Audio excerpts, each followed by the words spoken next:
What's up, everybody? Welcome back to a lower volume, a more relaxed Corked Stats. I'm recovering from some sickness. The man with us today needs no introduction here at the Mayo Media Network. Please rate, review, and subscribe. It's the progenitor of the Bat X and probably one of the nicest, most professional, and greatest contributors to this space of ours, Mr. Derek Carty. What's up, my friend? Welcome to Mayo Media. Yeah, thanks so much for having me on. I appreciate it. Yeah, I'm such a huge fan of yours, Derek. One of the coolest parts about getting into this space is, I don't know, becoming friends. Are we friends? I don't know. I consider you my friend. But I more mean like interacting with the people behind the mic. And I have to say, not all the interactions are as nice as yours. Again, you're one of the most genuine people. And for all the work you do, gosh, you do a really great job defending a ton of it. Hopefully we'll do some of that today. You want to just plug all your stuff? You have so much great stuff going on. The DFS stuff is great. Just plug what you got, man. Yeah, so you can find me on Twitter at Derek Carty. The main stuff I do is the projections, the Bat X.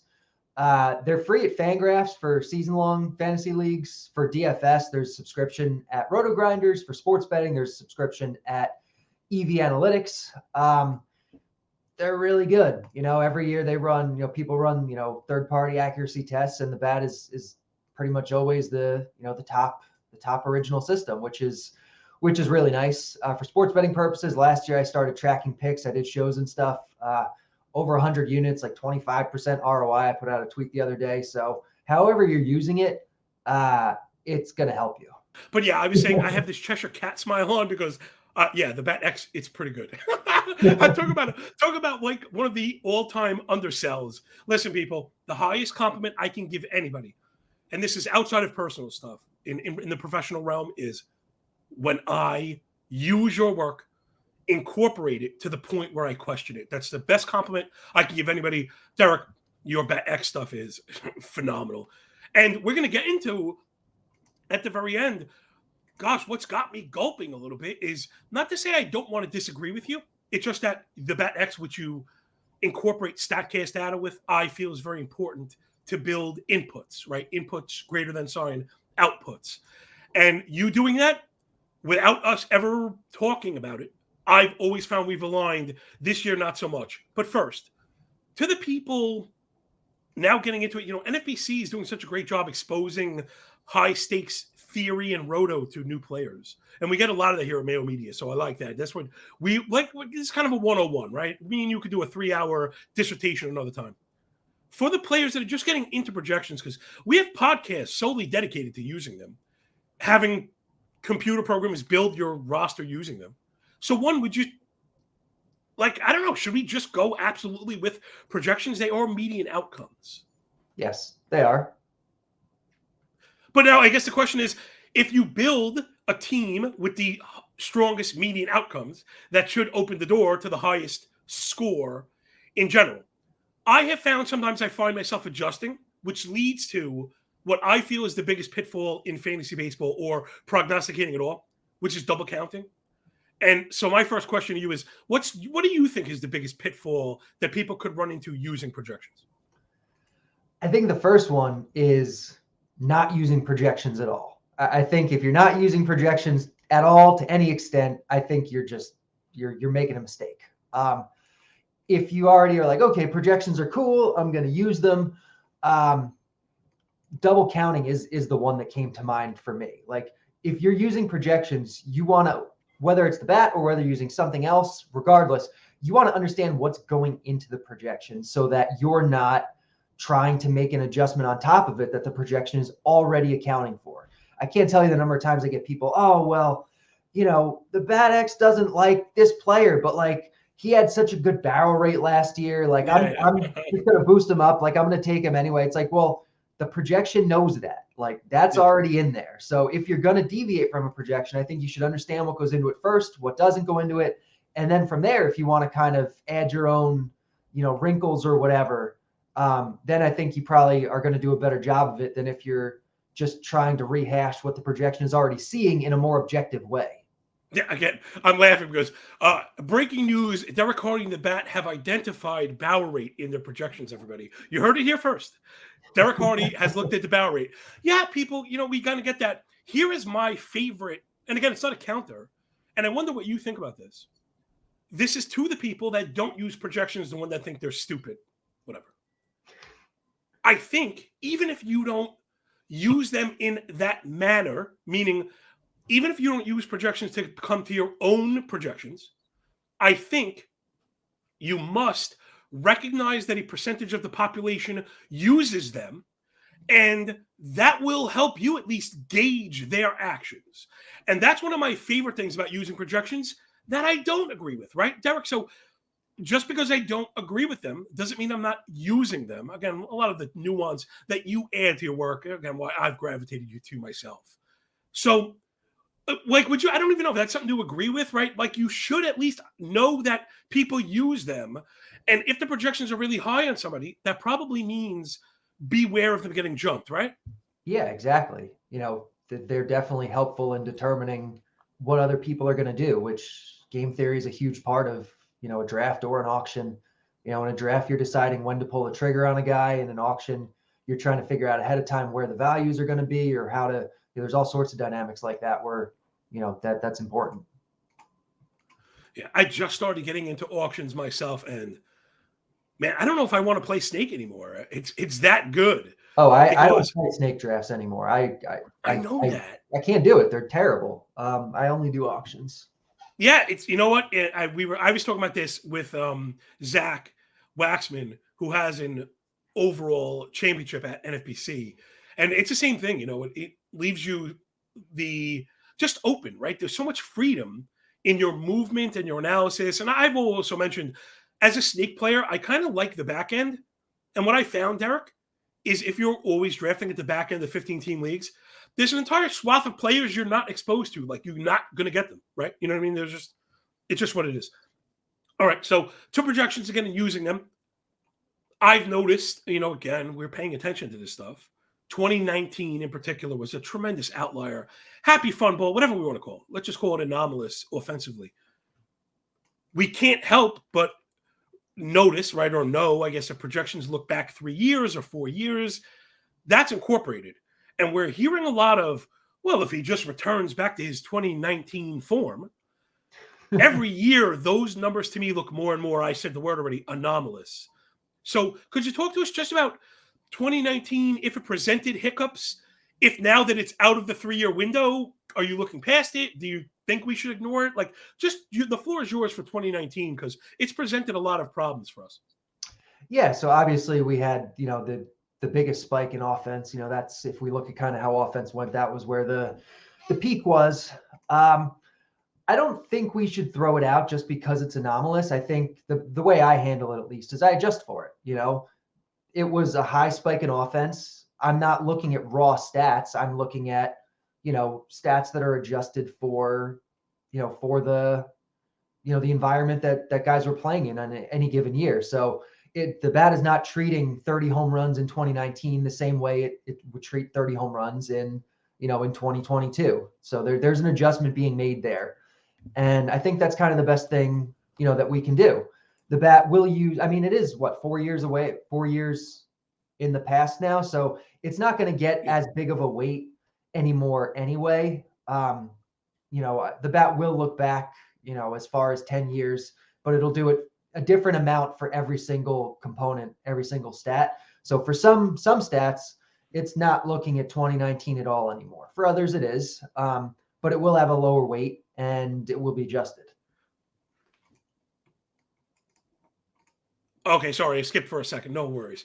All right, so yeah, I'm with you, and I think to the people citing the 2019 bump, just be wary of that. Again, I think you're right, and I have to be careful. Sometimes I come off as it's too binary, like it didn't happen and it's in the off circuit. Like, right, I turned it off, it's in the garbage, and it happened. And these are skills that players own, but as we get further and further away, I think maybe you learn to separate it at least a bit.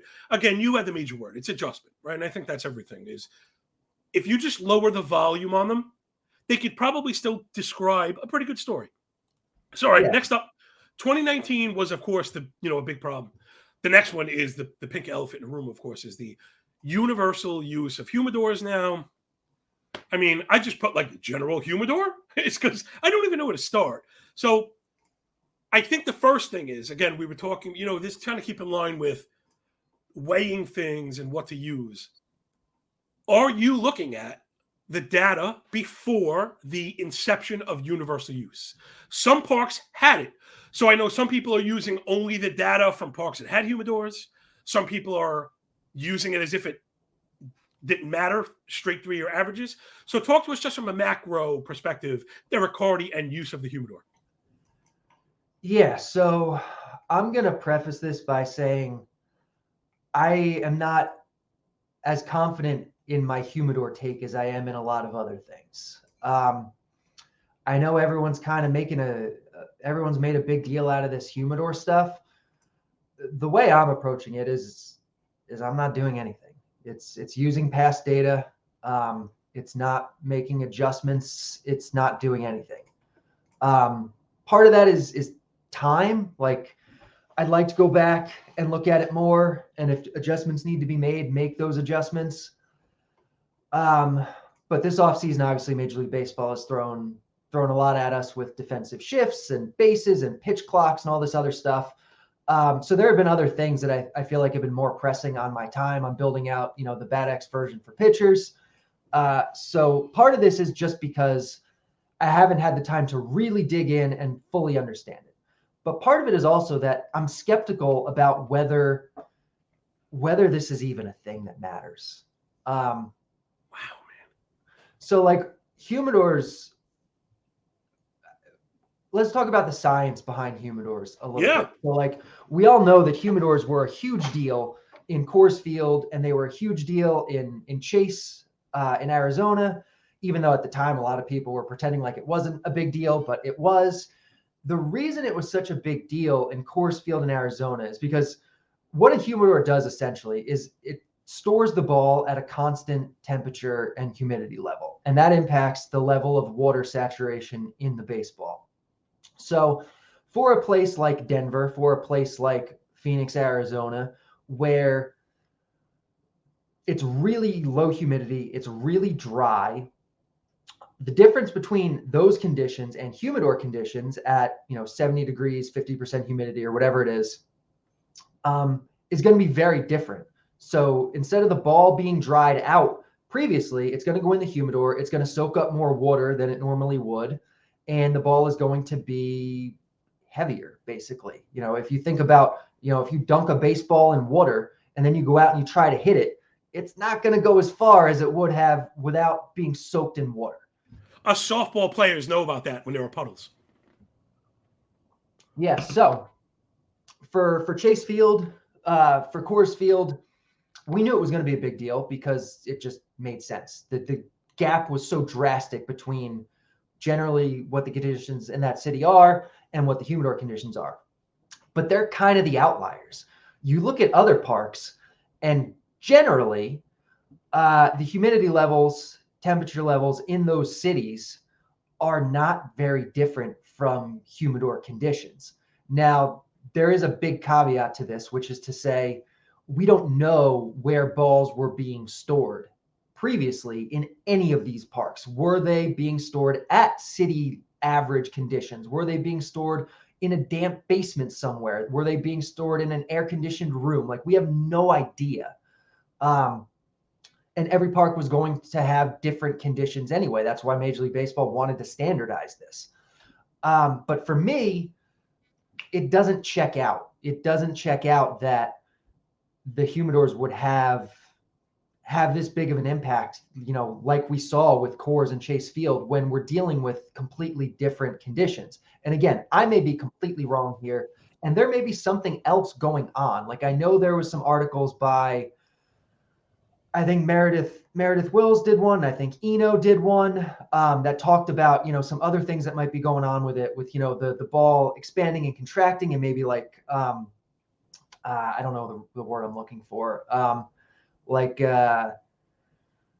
impacting like the quality of the ball or the shape of the ball, and like having these other effects and stuff. And like, maybe there's something like that going on. But again, I want to understand the science about this before I adjust my projections for it before I start throwing out data. And that might be the right thing to do, but I want to understand it better first. I talked with Eno in Arizona, First Pitch Arizona, back in the fall, because I think he did write one of those articles. I'm like, what do you think about these humidors? Like, should I spend my time this offseason making adjustments? Like, you've talked to people. He's like, honestly, I think what we saw last year was just the ball. I don't think it was humidors that much. So I'm like, all right, well, I'm not going to waste my time doing it then, because that was kind of my inclination anyway. But at some point, I want to dig back in. I want to figure it out more. But that's kind of my thoughts on it right now. The easiest part, the easiest science to understand about it doesn't really support that we should be seeing drastic changes in these parks. So if there are real legitimate changes happening in these parks, it's due to something besides that basic science that we understand about humidors. Well, gosh, yeah, again, we knew we were going to be a bit in the weeds with this because, again, a lot of it is nebulous. A lot of it is the fault directly of Major League Baseball because of the lack of, you mentioned the major word, the operative word, Derek, is standardization. Now, this is weird. This is funny. I actually have a unique experience in this stuff. In another life, I was a commercial electrician, a New York City union electrician. So you work very high-end, dangerous, like I was doing all the big, dangerous power plant stuff, right? So I can speak to this. And before we go home, boss says, hey, John and Derek, why don't you just drill a couple of holes, one more, lay out one more thing before you go home. We drill it on this piece of steel. Come in the morning. Doesn't line up. What do you mean it doesn't line up? Derek and John are the two best guys there, so anal retentive. They've never hung anything that doesn't work. They triple check and use laser levels. The change of environment moves the metal. Dude, and this is what blows my mind. 130-foot steel structure, right? Because this was after Superstorm Sandy. New York City wanted to create a new bus loop, a new way to get. Think of it as a giant switch, like a subway track, to change where the power comes from. And obviously, the equipment's tremendous. So think about it: like a 130-foot steel structure can shift by weather overnight. So if we had standardization, and I spoke to Barton Smith about this, he's objectively brilliant, if we had standardization and the balls were being kept, the same ball was being kept in the same manner, even the delivery method and the time spent outside of the humidor would matter, because there's always the natural homeostasis for my biodome fans out there. Right. That's always going to be the case. The things that we're now learning, again, I'm learning that from smarter people, that Barton was saying is the ball is way more disparate than where we understand, because the changes are indiscernible to the naked eye, but can be determined with like calipers and, cool scientific stuff. And if you had that information, theoretically, and I'm not saying anybody's doing this, theoretically, if you had your hands on the balls early, Derek, theoretically, of course, you could be binning which balls would spin certain ways, because though equilibrium is trying to be asserted, think about, like you said, a wet baseball.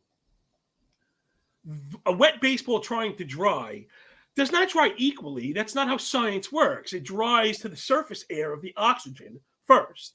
So again, we're talking about, I don't even know, a gillimeter. I'm going to make that up. I don't even know what it is. But we are talking about changes that matter, that can be determined, that we're not. So what I'm trying to paint to people is this. I believe all this stuff really, really matters. Now, though that sounds like it's in disagreement with you, Derek, I don't think I disagree with your execution. Because while we struggle to quantify it, I think that's where we get in trouble, is trying to quantify something that we can't, right? Taking mathematical action. Though, I think on the edges, which you all also identified, I think it's worth looking at. Let's wrap this up, because my voice is giving out. And this is where it's going to go. Because, again, we're talking moisture. We're talking on the extremes. One of the things I noticed, again, Derek, as just the biggest proponent of your work, I mean, your work has stemmed branches of my own work. You know what I mean? Like, it's objectively brilliant. So I don't want you to think like I'm pushing back on you trying to one-up the master here. I know who the grasshopper is, right? the Lion and the Mouse, let's say. I've noticed Seattle, Coastal City, also lots of changes I know about from being a big whiskey guy. When you talk about salt and changes in air temperature, that's another big determinant factor in material movement, right? These things they quite literally manipulate material, like we mentioned with the steel and the ball. So I noticed Seattle, the bat and Derek Carty, you are the low person across the board on pretty much all right-handed Seattle hitters. I mean, Julio, Teoscar, guys I particularly love. Let's put a bow on this. Hopefully people will enjoy this one. I'm more of an input stat guy, again, input over output. And I know, again, these stats are not perfect because it depends what hitters are playing in the park. But we're not looking at total home runs. We're looking at home run to fly ball and home run per barrel, things that I think matter. Seattle, top 5 across the board for right-handed hitters. Number 3, number 4 across the board. But if you were to look at the 3-year rolling averages that I mentioned in the beginning, again, hopefully the bowls are spinning and starting to come together for people. Seattle is like a meh. I think it's a 99, which I know is like, oh, well, that's just 1% below average. Yeah, but it's like a 20th rank. It's not a good park. It's not a good park. So if it's certainly a far cry from a top 3-4 hitter park. So I think you can see where I'm going is this going to be just our case study? And I'm not asking you to say, you're right, I'm wrong, who's right and wrong. I'm never about that. Should we be keeping a close eye on Seattle, Derek, as our case study of, man, because this seems like the stadium with the big disparity, and I'm pushing my Mariners forward, and a lot of those projection people that I mentioned, without double counting, are going to be pulling back the reins on Seattle, seeing the bat X that they trust wholly is low on it. So now that I've done my soapbox thing to show people, I try and reek of effort where I can. What do you think, man? I mean, I just could be barking up the wrong tree. I fully admit that. Talk to me about Seattle, and if you think maybe it's a good case study. Yeah, so I'm not sure why the bat X is lower on those guys. It likes Seattle as a spot for right-handed home runs. It has Seattle's right-handed home run factor as the 4th highest in baseball. That's what I'm saying. Oh, see, I incorrectly assume, and I should never assume. It's the best information I had was your projections were low, so I assumed and asserted, and I apologize because I'm wrong. I was wrong. No, it's fine. I mean, there's no way for you to know that. So I looked into it when you pointed this out to me to see. I'm like, oh, let's see where it even is. And yeah, the only parks it has better for right-handed hitting home runs is Great American Ballpark, yep, Coors. And Dodger Stadium. That's it. Oh, how about Washington's up there too, right? Washington's fantastic for right-handed power right now. It has Washington top 10, it looks like, but not as high as Seattle. Oh, okay. So maybe we'll see. I had that at the root of Josiah Gray's nightmares. And Joey Meneses. Anyway, Washington right-handed hitters has a couple of anomalies going on. So go ahead. Talk to us about it. Yeah. So, I mean, I don't know what it would be then. I mean, it could be, I don't know. Could be any number of things because so much. Do you know what I want? Do you know what I want more than anything in my life as an analyst? Is for Derek Carty to tell me he's going to move his bat X projections because of something I said. Oh, let me dream. Don't even answer. Just let a man dream, Derek. Let a man dream. Because that would quite literally, Aesop himself is upstairs somewhere going, that is my Lion and the Mouse moment. Because again, I try and think of myself as, I try and be like the best representation of the public. Like there's some smart, there's certainly some stupid, there's some hand in the dirt, there's some spreadsheet, but there's some goofiness. Like I feel like I'm the masses. And I know when I go up against people like you, I generally lose. But on the outcome, I win because I learn. You know what I mean?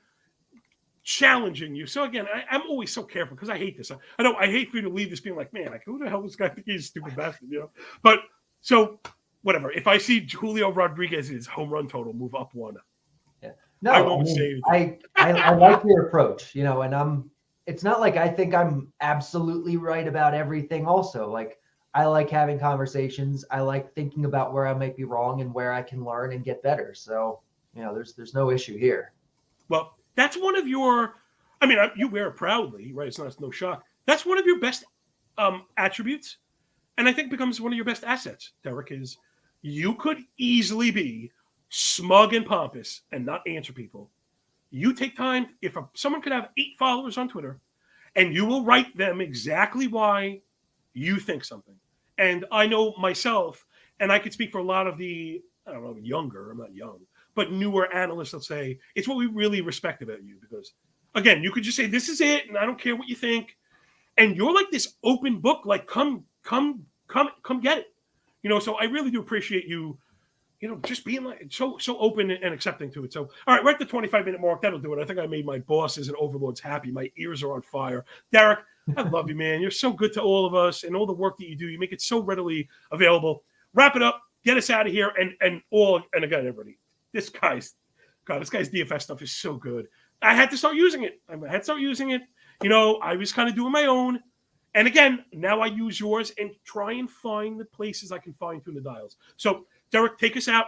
Plug your stuff, which is so excellent. And got to admit, that hair looking pretty good for last minute, buddy. Thanks. At Derek Carty on Twitter, the Bat and the Bat X projection systems on Fangraphs for season long, at Roto Grinders for DFS, at EV Analytics for sports betting. All right, everybody, that was it. Mayo Media Net bringing you some preseason fantasy baseball love. We had Zach in, we had Matt Modique in here, now Derek Carty. So doing a little bit of the yin and yang, right, from the spreadsheet to the hand in the dirt, because I think all that stuff really matters. So thank you so much for picking up what we're putting down here at Mayo Media Net.